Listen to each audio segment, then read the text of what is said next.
One heartbeat, then silence. 1,000 pounds of imperial prestige, unraveled by a rusted piece of plumbing pipe.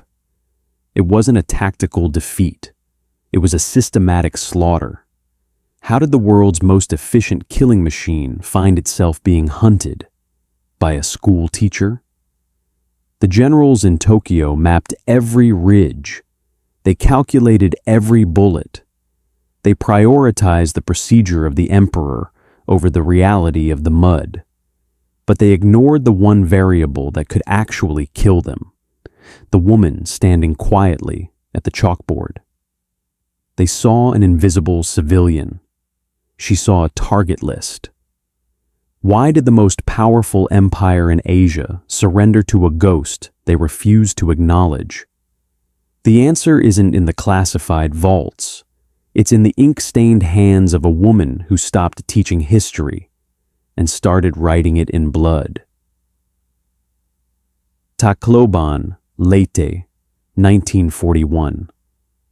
The air here used to be thick with the scent of sampaguita flowers and the dry white ghost of chalkboard dust. In a small classroom, Nieves Fernandez moves with a quiet, practiced grace.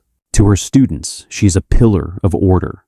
She is the keeper of grammar, the arbiter of local history, the woman who believes that a well-sharpened pencil is the most powerful tool in the world. But outside, the world is losing its mind. The radio static brings news of fire and steel. Manila has fallen. The American protectors are retreating to the tunnels of Corregidor. And then, the sound arrives. Not the sound of books opening, but the rhythmic, bone-deep thud of jackboots on tropical soil. The Imperial Japanese Army enters Tacloban not as guests, but as owners. They do not see a community, they see a resource. They do not see people, they see subjects. The transition is a slow, agonizing suffocation. The schoolhouse, once a sanctuary of light, is requisitioned. The books Nieves loved are burned or censored. The rising sun flag is hoisted, casting a long crimson shadow over the playground. The Japanese High Command operates under a philosophy of absolute subjugation. Their military manuals are clear. Terror is a legitimate tool of administration. They believe that if you break the body, the spirit will follow. This is the crystallized arrogance of the empire. They formulated a statement that echoed through every occupied village. The Filipino people are a child race. They will obey because they have no choice but to fear our strength. They prioritize the procedure of the emperor over the sanctity of human life. And, for a while, it seems they are right. Nieves watches. She watches the soldiers take the rice from the mouths of children. She watches the comfort stations being established. She watches the men of her village, the fathers of her students, dragged into the jungle to dig their own graves. The friction begins here. The massive, industrial system of the empire is grinding against the fragile spirit of a schoolteacher. The system assumes she is a variable it has already solved. She is a woman. She is a civilian. She is just a teacher. But Nieves is an outlier. While the village elders speak of waiting for the Americans, Nieves realizes that the Americans are thousands of miles away, and the bayonet is right here, at her throat. The moment of transformation happens in the quiet of a humid evening. A Japanese officer, a man who embodies the cold precision of the occupation, confronts her in the square. He is polished, his katana a symbol of 1,000 years of warrior tradition. He looks at Nieves thin, unassuming, her hands stained with ink, and he laughs. He mocks her profession. He tells her that learning is a luxury for the conquered. He treats her silence as submission. He doesn't realize that in that silence, Nieves is no longer grading his speech. She is grading his life, and he has failed. She makes a choice that defies her nature. She goes to her kitchen, but she doesn't reach for a plate. She reaches for a bolo knife, a long, curved blade used for clearing brush and harvesting sugar cane. It is a tool of the earth, not the armory. She walks into the jungle. The Japanese soldiers are equipped with the Type 38 Arisaka rifle. It is a masterwork of ballistics high velocity, incredible range, and a length that makes it look like a spear when the bayonet is fixed. It was designed for the sweeping plains of China and the open hills of Manchuria. But in the Leyte jungle, that engineering becomes a death sentence. The Arisaka is like a long cane in a narrow hallway. In the dense, vine-choked undergrowth, the 31-inch barrel catches on everything. To aim it, a soldier must have space. To fire it, he must have time. The bolt action is a mechanical marvel, but it requires a 3-step movement of the hand: a pull, a lift, a push. The fatal flaw is simple. The weapon is too perfect for a world that is messy. The bolo, however, requires no reloading. It does not jam. It does not need a clear line of sight. It is a silent extension of the arm. In the time it takes a Japanese sentry to untangle his rifle from a tropical fern, the blade has already found the gap in his armor. Nieves begins to build her classroom in the trees. She gathers the survivors, the farmers, the students, the broken men. She doesn't teach them poetry. She teaches them the pedagogy of steel. While the Japanese colonel in Tacloban sits in his office, confident that the insurgency is just a collection of disorganized bandits, Nieves is in the dark, refining a syllabus of blood. She creates a unit of 110 men. They call her the captain. The colonel treats the reports of missing patrols with a dismissive wave of his hand. He believes his men are superior. He believes the nanny from the schoolhouse is hiding in a cellar, weeping. He treats the silence of the jungle as the silence of a grave he has already dug for his enemies. But he has fatally underestimated his opponent. It wasn't surrender that he was hearing. It was the sharpening of 100 blades. It was the calm before a storm of iron and shadows. A storm led by the woman he had laughed at. The nanny was no longer teaching. She was preparing to remind the empire who was really in charge of the Leyte Ridges. The rising sun was about to meet the edge of a schoolteacher's justice.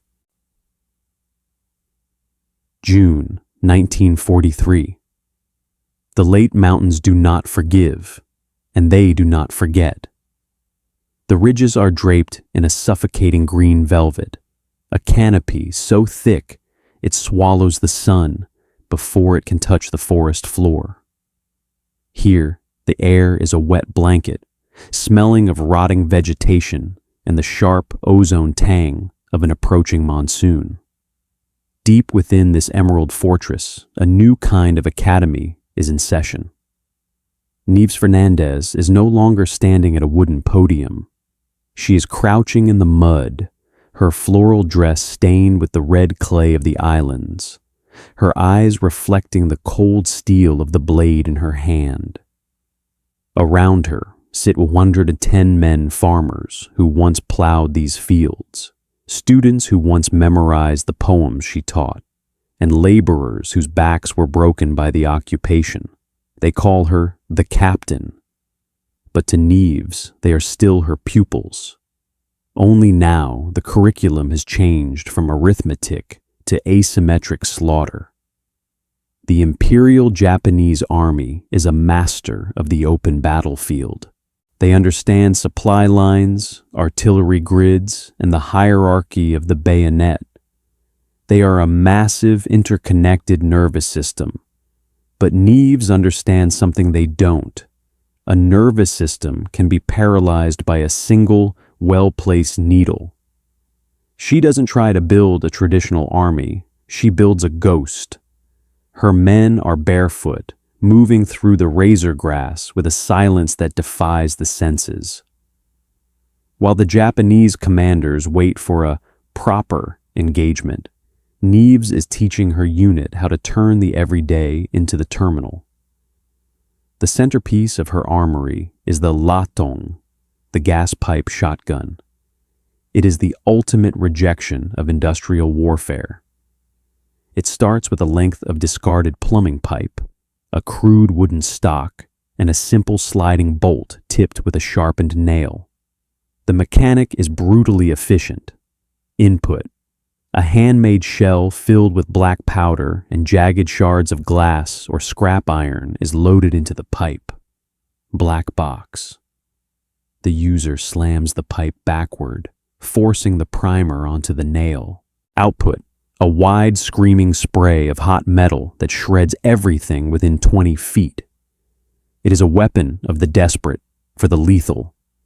It is a black box of death that requires no factory, no logistics, only a steady hand and the will to fire. The Japanese garrison in the valley below remains trapped in a state of crystallized arrogance.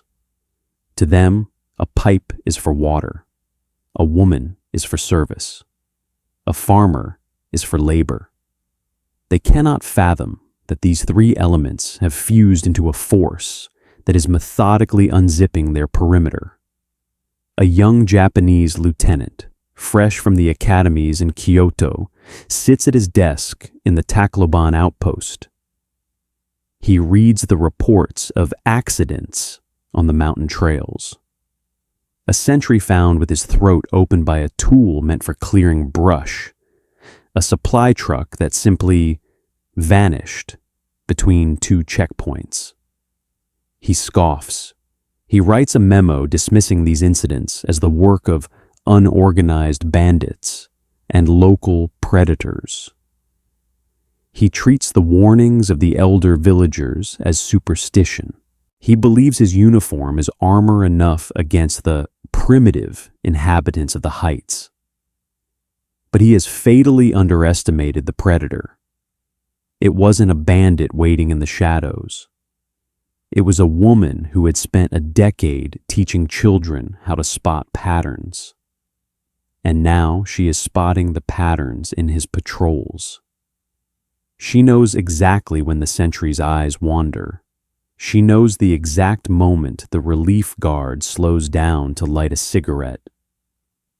While the lieutenant pours his tea, confident in the superiority of his training, Nieves is already in the dark, holding the silence that will soon claim his life. The nanny isn't hiding. She's grading his mistakes. And he is about to fail his final exam. The terror Nieves unleashes is psychological as much as it is physical. She understands that an army that cannot see its enemy will eventually start to see them everywhere. She coordinates her barefoot army with the precision of a master conductor. They strike from the blind spots of the Imperial manuals. They don't attack the front of the column. They take the man at the very back, so quietly that the man in front doesn't notice until he turns around to find a ghost. Nieves herself is the most terrifying element of this jungle pedagogy. She is a paradox in motion. She still wears the dresses of a civilian, a visual anchor to the life she lost. But the way she moves, it is the calculated lethality of a surgeon. She keeps a ledger. In her classroom, she used it to track attendance and grades. Now, she uses it to log the deaths of her enemies. She marks each one with the same meticulousness she used for a spelling test. Each entry is a life taken to ensure her village survives another night. The friction between the human spirit and the massive system is now a white-hot spark. The Japanese Empire has poured billions into its conquest. It has ships, planes, and tanks. But Nieves has the jungle, and she has the invisible agency of a woman the world decided to ignore. The garrison begins to fracture. The soldiers, once proud and disciplined, are now jumping at the sound of a falling branch. They stop venturing into the trees. They huddle in their fortified bunkers, realizing that the map they were given is a lie. The ridges of Leyte don't belong to the emperor. They belong to the schoolteacher. But the system isn't finished. Stung by the mounting losses, the Japanese high command stops laughing. They realize this isn't just a nuisance, it is a hemorrhage. They respond the only way a massive system knows how, with overwhelming, indiscriminate force. They put a price on her head, $10,000, a fortune in the ruins of the war. They believe that if they offer enough money, the underdogs will betray their leader. They believe greed is more powerful than the spirit of resistance. They don't realize that Nieves Fernandez didn't just teach these men how to fight. She taught them how to be a nation. As the monsoon rains begin to wash the blood from the leaves, the hunt intensifies. The hammer of the empire is coming down, searching for the ghost in the floral dress. But the schoolteacher has one more lesson to deliver. A lesson about the cost of arrogance and the weight of a $10,000 bounty on a head that refuses to bow. The jungle exhales a cold, wet mist. Somewhere in the green dark, the click of a gas pipe shotgun echoes like a final period at the end of a sentence. The exam has begun. October 1944. The horizon is no longer green. It is a jagged, mechanical gray. 400 ships of the United States 7th Fleet are tearing through the surf of Leyte Gulf. The air is shredded by the thunder of 16-inch guns. The Great Crusade has arrived to reclaim the archipelago. General Douglas MacArthur stands on the deck, preparing his famous walk into the shallows, preparing to tell the world that he has returned. But as the steel ramps of the landing craft drop, the American GIs find a reality that isn't in their briefing books. They expect to find a broken, starving population cowering under the Japanese boot. Instead, they find the silent ridges. They find roads already cleared of mines. They find a Japanese garrison that is already a hollowed-out shell, paralyzed by an enemy they never saw coming. And then, she emerges. Nieves Fernandez walks out of the emerald dark. She isn't wearing a uniform. She doesn't have medals. She is wearing a simple dress, her hair pulled back, her hands still stained with the smoke of a gas pipe shotgun. She carries her bolo like a tired mother carries a child. The Americans are stunned. They look at the $10,000 bounty posters the Japanese left behind, posters for the ghost of Leyte. And then they look at the schoolteacher. This is the visceral peak of the paradox. The most powerful military system on Earth has arrived with $1 billion of hardware to save a woman who has already spent 2 years methodically dismantling an empire with scrap metal and silence. The climax isn't a massive tank battle. It is the moment the American officers realize that while they were planning their grand return, Nieves was already there, holding the world together with a blade. But here's the cruel irony. As the cameras flash and MacArthur makes his speech on the beach, the Waltham captain quietly begins to fade. The official records of the Great Crusade are written by men in air-conditioned rooms. They speak of divisions, of naval maneuvers, and of strategic liberation. They do not know how to categorize a woman who took 200 lives with a kitchen tool. Nieves Fernandez does not ask for a commission in the new army.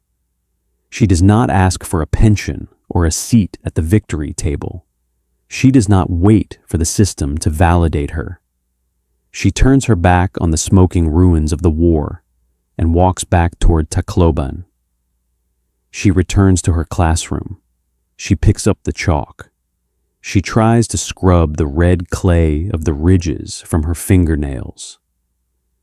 But the silence of the schoolroom is different now. The desks are empty of the children who didn't survive. The chalkboard is a mirror reflecting the faces of the men she logged in her ledger of death. She spent 2 years as a predator to ensure her students could one day be citizens, but the system she saved has no room for her legend.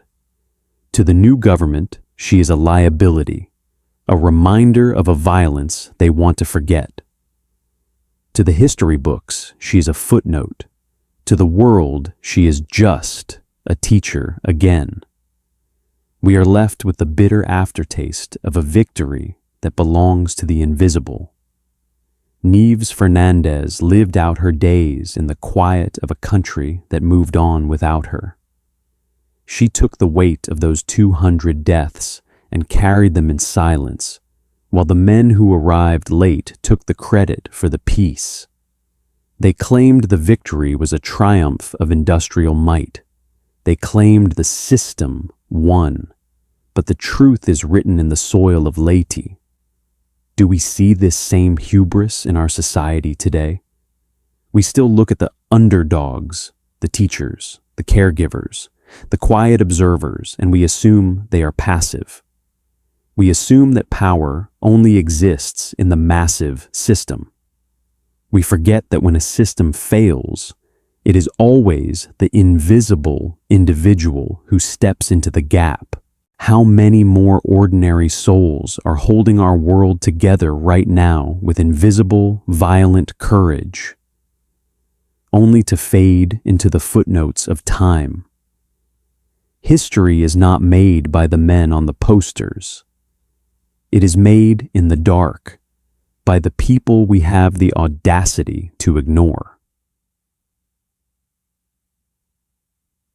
If you believe that stories like Nieves Fernandez's deserve to be remembered, join our ranks by subscribing and leave a like. We have synthesized this narrative from reputable historical archives and verified sources. However, the fog of war often extends to the history books. If you spot any inaccuracies or have additional details to share, please correct us in the comments. We strive for the absolute truth, and your knowledge helps us get there. Thank you for keeping history alive.